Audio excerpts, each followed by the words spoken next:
Parece que tudo hoje foi no mesmo segmento.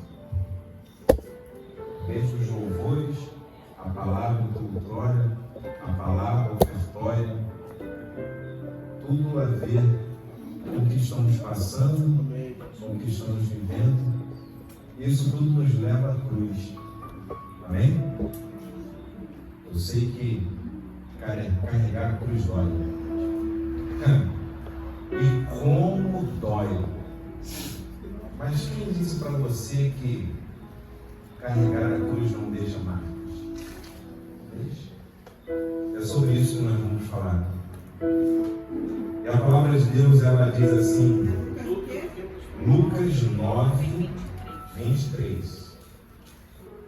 Evangelho de Lucas, capítulo 9, 23. E diz assim: e dizia a todos: se alguém quer vir após mim, negue-se a si mesmo e tome a sua cruz cada dia e siga-me. Porque qualquer que quiser salvar a sua vida, perdê-la-á. Mas qualquer que perder a sua vida por amor a mim, a salvará.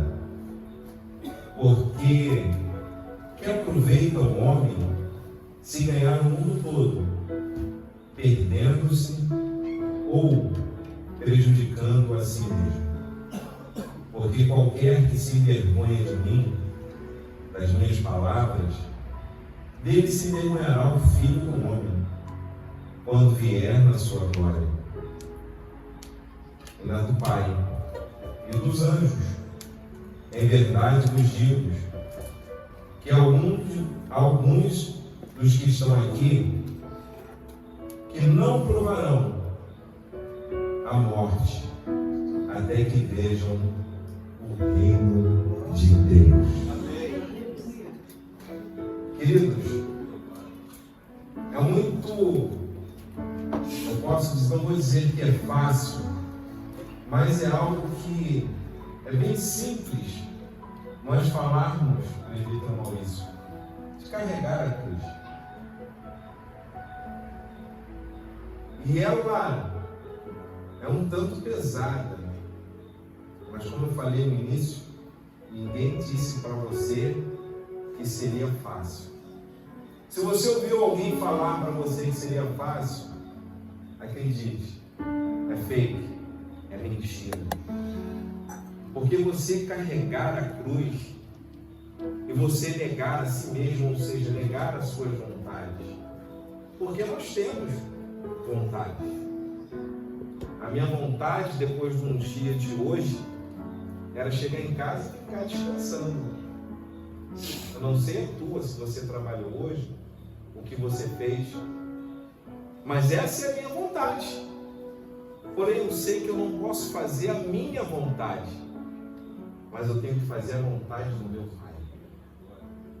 Eu tenho que fazer a vontade de Deus, porque ela é boa. Está comigo, igreja? A vontade de Deus era o quê? Boa, perfeita e agradável. E quando eu faço a vontade do Senhor, a cruz já não é tão pesada, porque Ele está comigo. E a palavra dele vai dizer que o fardo dele é suave, é leve. Porém, eu tenho que negar a minha vontade, negar o meu eu, negar, como as pessoas falam muitas das vezes, a minha personalidade, negar a si, ou melhor dizendo, neutralizarmos cada um a nós mesmos, é muito difícil. Eu não sei quanto a você. Quando eu me batizei, falaram assim para mim: graças a Deus, morreu o velho homem. E eu, na minha inocência, com meus 10 anos de idade, presbítero Maurício, eu falei: graças a Deus, morreu aquele velho Fernando. Mas ao longo da minha adolescência, juventude, um passo da minha melhor idade, sabe o que eu descobri? Eu vou dividir com vocês. Que a cada dia eu tenho que matar aquele homem que eu pensei que estava morto. Todos os dias eu tenho que jogar uma pá de terra em cima dele. Sabe por quê, irmão? Todo dia ele quer ressuscitar. Todo dia ele quer estar de pé. Por isso que eu tenho que negar a minha vontade e fazer aquilo que a palavra de Deus nos diz. Para que quando chegar um grande dia, naquele grande dia, o Senhor possa olhar para mim e para você e falar: esse é meu servo, servo bom, servo fiel. E que ele não se envergonhe de você. Mas carregar a cruz, ela deixa marcas. Marcas que doem. Muitas das vezes a gente pensa até em falar: Senhor, tira. A cruz está pesada. Não estou aguentando. Eu não sei quanto a você, mas esses dias eu e minha esposa estávamos conversando sobre isso. E falamos como é pesada essa cruz. E tem momentos que nós somos de carne. E você vai falar: pastor, o senhor já pensou nisso? Se eu falasse que não, seria o maior mentiroso. Eu sei quem é o pai da mentira. Já pensei. Já pensou nisso, querido Maurício? Já? Sim, com certeza. Então eu não estou sozinho. Quem já pensou nisso? Feliz é você que nunca pensou. Você é meu. Mas eu vou dizer algo para você. A cruz que você está carregando, Deus preparou e ela é do seu tamanho. Ela não é tão leve que você, tão fácil. E ela também não é tão pesada que você fala assim: esse peso não é para mim. Porque ele fez na medida certa. Mas pastor, porque muitas das vezes eu falo: eu quero deixar essa cruz. Porque nós somos carne. E por isso que a todos os dias nós temos que buscar ao Espírito Santo, buscar esse Deus maravilhoso. Porque é Ele que nos renova e é Ele que nos dá força. Se nós formos olhar para o nosso dia a dia, olhar para o lado, eu vou me lembrar de Pedro. Todo mundo fala, quando traz a lembrança de Pedro, é que ele afundou. Sim ou não? Logo no início, só fala de Pedro foi aquele que foi até Jesus e afundou. Mas que ele entenda, ele foi o único que andou sobre as águas. Querendo ou não, ele andou sobre as águas.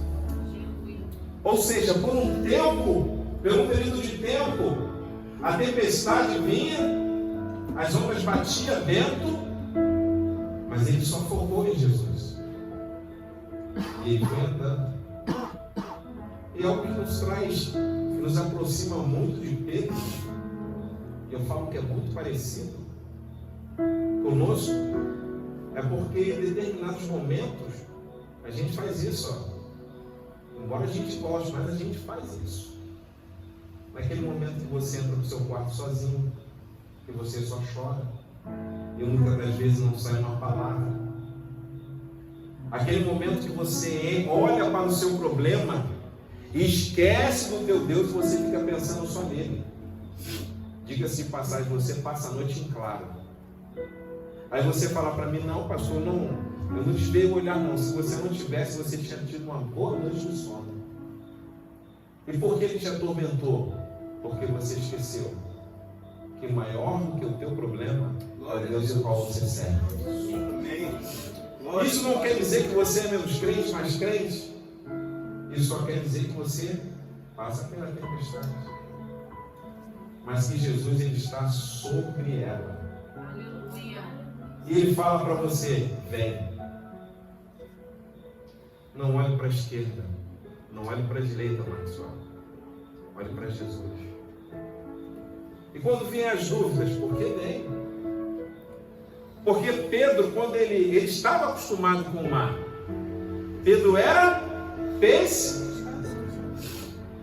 falar aqui com o nosso, né, já vi várias fotos, cada peixe é montaginal, né? Está acostumado com o mar. Sim ou não? Sim. Com as ondas, quando dá aqueles... Imagina Pedro. E Pedro, ele era um líder dos pescadores. Aí eu te pergunto, será que aquele homem não estava acostumado em ver o mar revolte? Será que aquele homem não estava acostumado com ventos fortes? Anos de pescaria? Já parou para se atentar a isso? Sim. Mas, querido, entenda uma coisa. Quando você toma a decisão de seguir, servir e olhar para Jesus, a tempestade aumenta. O vento aumenta. O teto parece que está caindo na sua cabeça. Não estou sendo um profeta do caos, não. Eu estou falando a realidade do nosso dia a dia. Porque tem gente que ainda fala assim, Micael, caramba, parece que eu aceitei Jesus, parece que eu me tornei crente e parece que as coisas ficaram piores. Quem já ouviu isso? Pastor, não ouvi não, mas parece que eu estou vivendo isso. Querido, não reclame. Pegue a sua cruz e siga. Porque a tua vitória, ela já está garantida. Aleluia. O nosso Deus, quando Ele te pega pela mão, vem cá,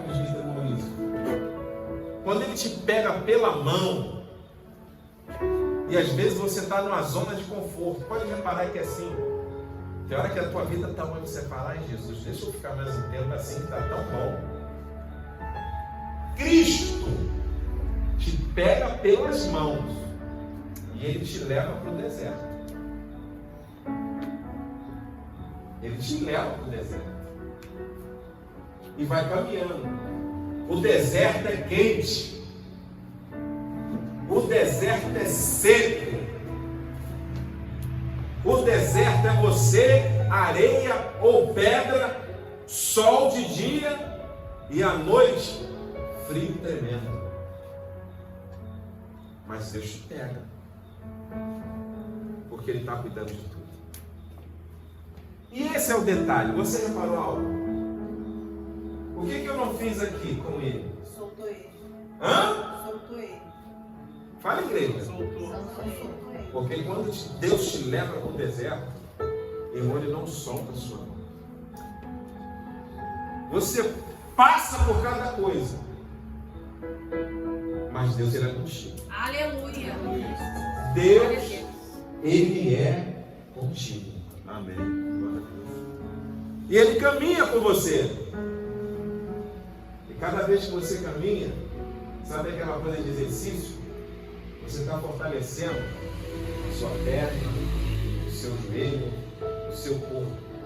E espiritualmente, eu estou fortalecendo a minha fé. Por quê, pastor? Porque as lutas não te abalam mais. Porque você confia naquele que está segurando a sua mão. Graças a Deus. Aleluia. Então, querido, continue.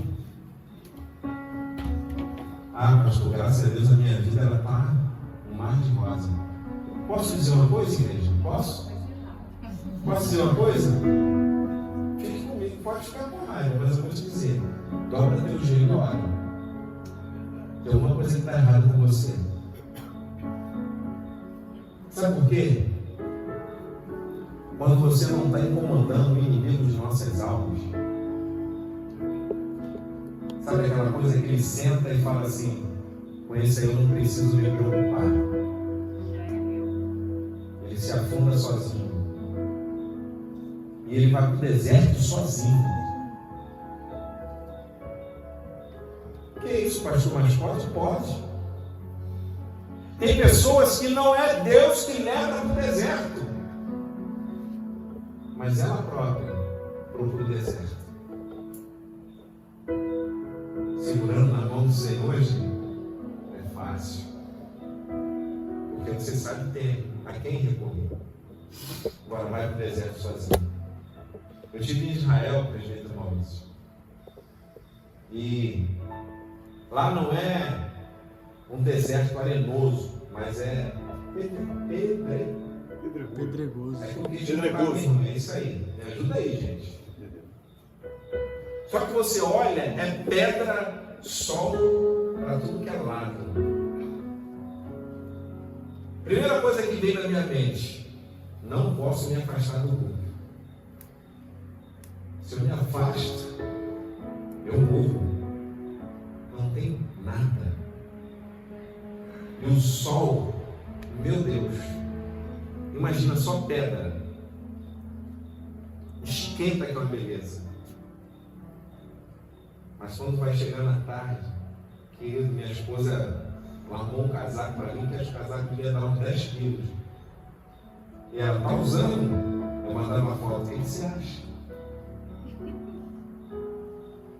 Ou seja, eu entrei no deserto, mas eu estava com o povo. Eu estava com quem sabia me guiar pelo deserto.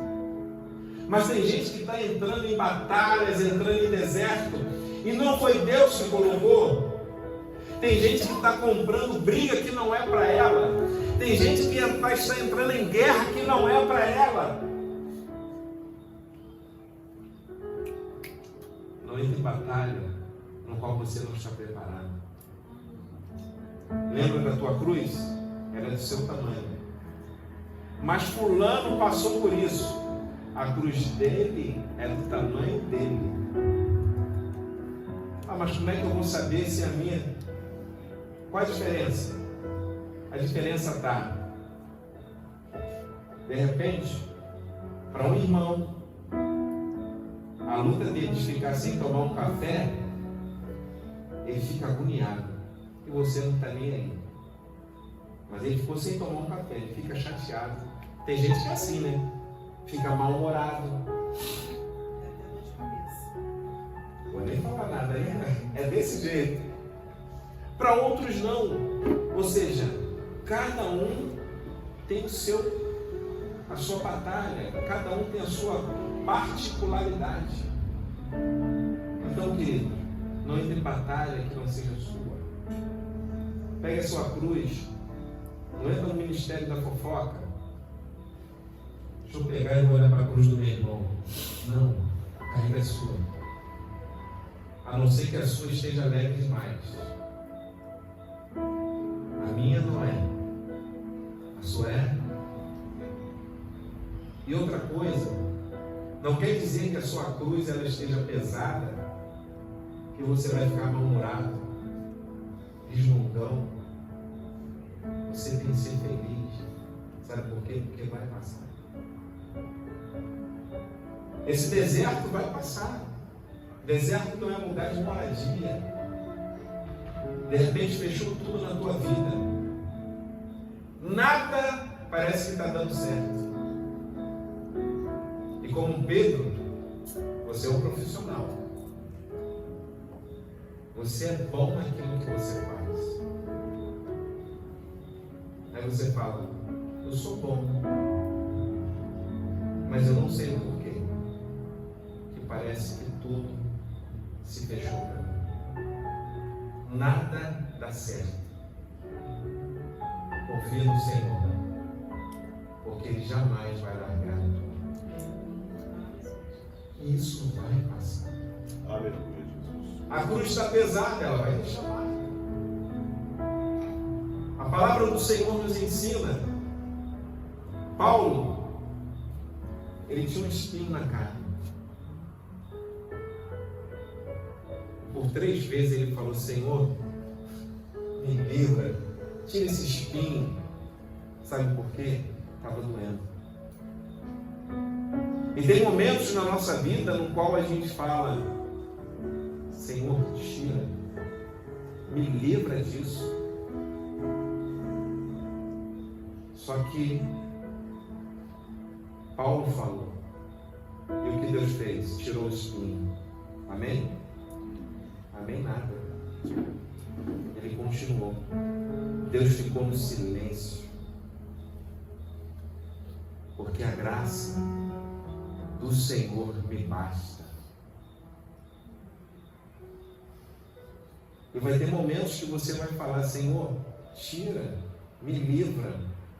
Ele vai responder igual a ele fez para Paulo: silêncio.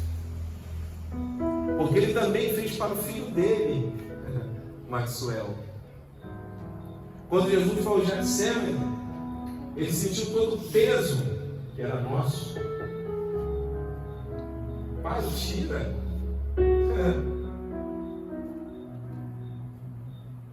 Por 3 vezes. E Deus tirou. Amém? Não. Deus não tirou. Deus ficou em silêncio. Mas Deus foi com ele. Lá na cruz do Calvário, ele venceu a morte. E por isso estamos aqui. Aleluia, Jesus. Entenda, se você tem falado com o Senhor, se você tem gemido, porque tem momentos que a gente não fala, tem momentos que a gente só geme. E tem momentos, Cláudio, que nem gemer a gente faz mais, porque a gente não tem força. Sabe o que a gente faz? Só chora. Só que Jesus, ele entende isso. Sabe por quê? Ele veio nesse mundo em forma de homem. Então ele entende o que é dor. Ele entende o que é ficar só. Ele entende o que é sofrimento, mais do que eu e você. Mas você não está só. Antes dele ir, ou melhor, quando ele subiu, ele nos deixou um Consolador. Isso é o que nos alegra, porque ele está conosco todos os dias da nossa vida. Pastor, mas eu não aguento mais esse silêncio. Aguenta. Deus não te dá uma prova maior do que você possa suportar. O senhor fala isso porque o senhor não é eu. Você fala isso porque você não é eu. Fala para o Senhor, olha para ele aí. Olha para ele. Fala assim: você fala isso porque não conhece a minha história.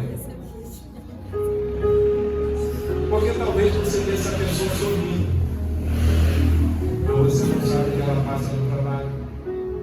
Você não sabe o que ela passa dentro de casa. Você não sabe o que ela passa quando entra para conversar com você, ó. Tchau, paz do Senhor. Aí faz assim na porta. Fechou. Né, irmã? Ela fala assim: ai, Senhor, como eu queria que o culto não acabasse. Mas o culto não acabou, ele tem que continuar dentro da tua casa. Entra no teu quarto, dobra o joelho, fala com ele: pastor, mas eu não consigo, é filho, é marido. Vou te dar um conselho que eu aprendi isso com 1 ano e 5 meses. Não era um lugar propício, né, gente? A gente sabe disso, que ela trabalha no hospital. O hospital é sujo, né? O banheiro, então. Mas não tinha outro lugar. Só não ficava de joelho. Mas eu entrava no banheiro. E para minha esposa não ver.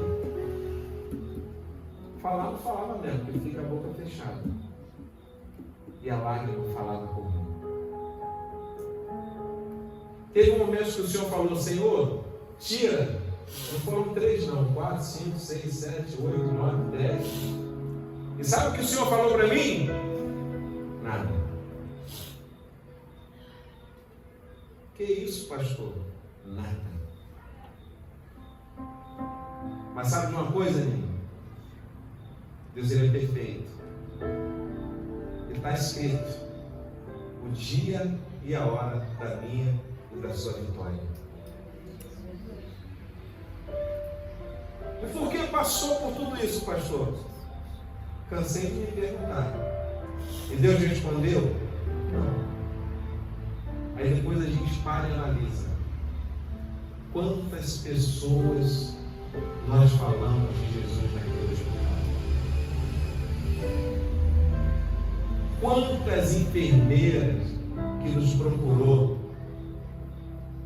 Cristina, Cristiane, para falar assim: eu magro, seco, só tinha olho e cabeça, parecia um girino. Pastor, o meu filho é dependente químico, me ajuda. Eu olhava assim: Senhor, o que tu queres? Há um centro de recuperação para o meu filho? Pode deixar ali. A gente vai arrumar. A gente que é radical, a gente tem nossos contatos. Pastor Júlio, arruma aí meu filho, manda levar tal dia. Aqui, ó. Internado. Eu lá naquele quarto de frente para aquele relógio da central. Eu queria dar uma pedra naquele relógio, mas era muito grande. Que ele não passava. Eu falava: não é possível, Jesus. A corda desse troço deve estar ruim. Essa mulher está ruim.